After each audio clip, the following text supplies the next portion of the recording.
Hey Comic Impact, it's Rick again with another Smash of the Month. This is for February 2014, where we discuss the best darn things to happen in all of comics. And last time we got together, we talked about two Mike Mignola creations, Baltimore, the Chapel of Bones, and BPRD, Hell on Earth. They both had new issues that came out this month, so I recommend that you check them out. This would be probably the final issue of Baltimore, at least until the next story arc begins. And things really went to town on BPRD Hell on Earth. A lot of great things came out over in February, even almost as good as January. This has been a really good year for comics for many different publishers. Marvel had Loki, Agent of Asgard #1, excellent book. Godzilla's Rulers of Earth keeps rolling away at breakneck speed, and Lazarus from Image Comics continues to prove that Image is competing for the best publisher of all the publishers out there. Not to discount Marvel, DC, or Big Dog Inc. Right, Carl? That's right. That's our cameraman. And we got such good response for filming here at Creative Comics in Griffith, Indiana last episode, so we decided to go ahead and do it again. Now, for the best darn things to happen in all of comics for February, the first thing is something you've probably already heard plenty about, and that's She-Hulk #1 from Marvel. Marvel Now. And it's really, really good. Charles Soule and Javier Pulido knocked this one out, and you got really awesome covers by Kevin Wada, Ryan Stegman, Edgar Delgado, John Tyler Christopher, Scotty Young, and Saya Oyum. I recommend picking up every single cover because they're good. So the first thing we got in this issue is a splash page that tells you all you need to know about She-Hulk. Really great character moments. This is kind of a different She-Hulk from the old savage She-Hulk days, back when she was, like less confident and a little nervous. Days gone by. The creative team really does a good job of doing the storytelling here as far as comics go. They from how you put frames of different sizes and shape and sequence fitting together.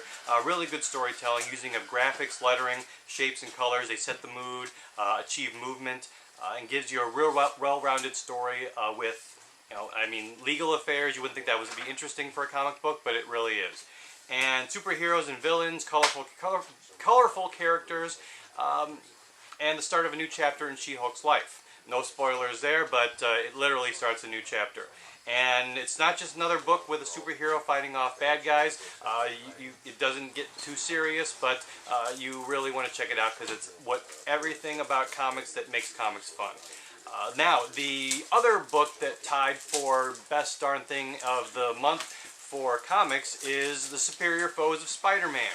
Now, this one took me totally by surprise when I first started reading it, because you wouldn't think that a comic about supervillains would be really, enjoyable. I really would like to see how that pitch meeting went, where they're talking about having B-level or even sometimes even C-level villains who aren't even fighting Spider-Man in this case, even though the title of the book has Spider-Man in it. But you've got Nick Spencer, Steve Lieber, and Rachelle Rosenberg putting together stories that, otherwise you just would never think that it would work. But they do.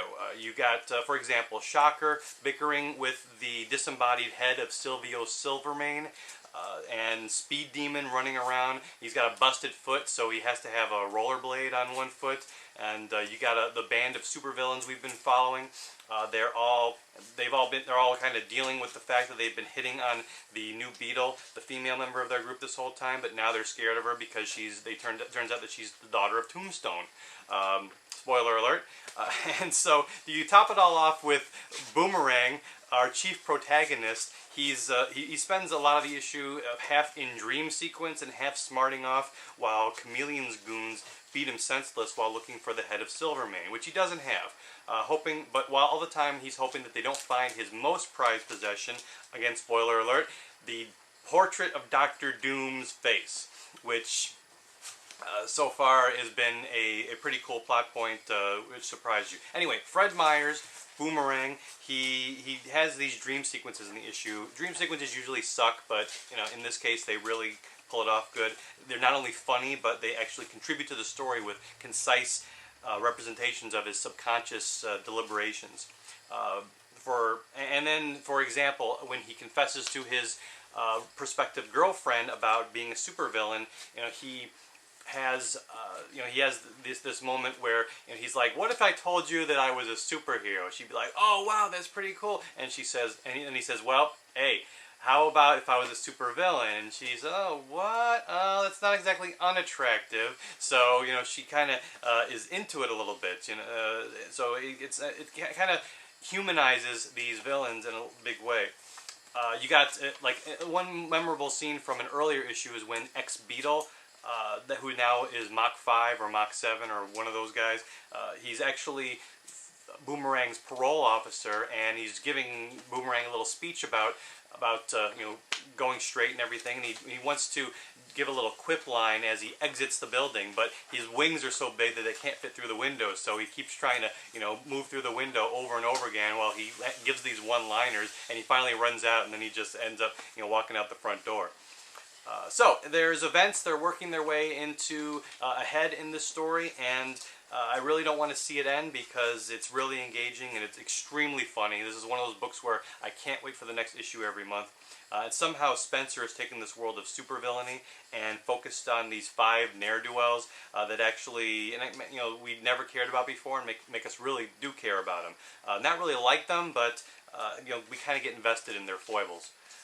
And finally, besides comics, the best thing to happen in the world of comics this month was the Guardians of the Galaxy trailer. And I never thought that I would find Chris Pratt to be an extremely appealing movie superhero type, but he's pretty cool. You got him, Zoe Saldana, Dave Bautista playing some of the key characters in this, and you even have Bradley Cooper doing the voice of Rocket Raccoon, Vin Diesel doing Groot. Even Glenn Close is in it, and I think that Lieutenant Miles O'Brien is in there as Nova. I don't know. It's kind of a shaky trailer, so it's hard to tell. It's really cool. I watch it several times, get goosebumps each time, and I can't get that song out of my head. It's got like an Indiana Jones and Star Wars vibe. A little bit of The Great Escape mixed in there too. I don't know.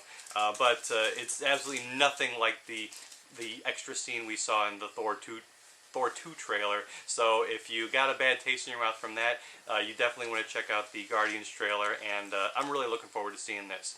So make sure you check out Comics and Coffee, the column every week, and my blog posts, which you'll find here, and then you also check out the Incredible Hulkcast, which you'll find there. And that's it. I'll see you next month, folks, and smash on.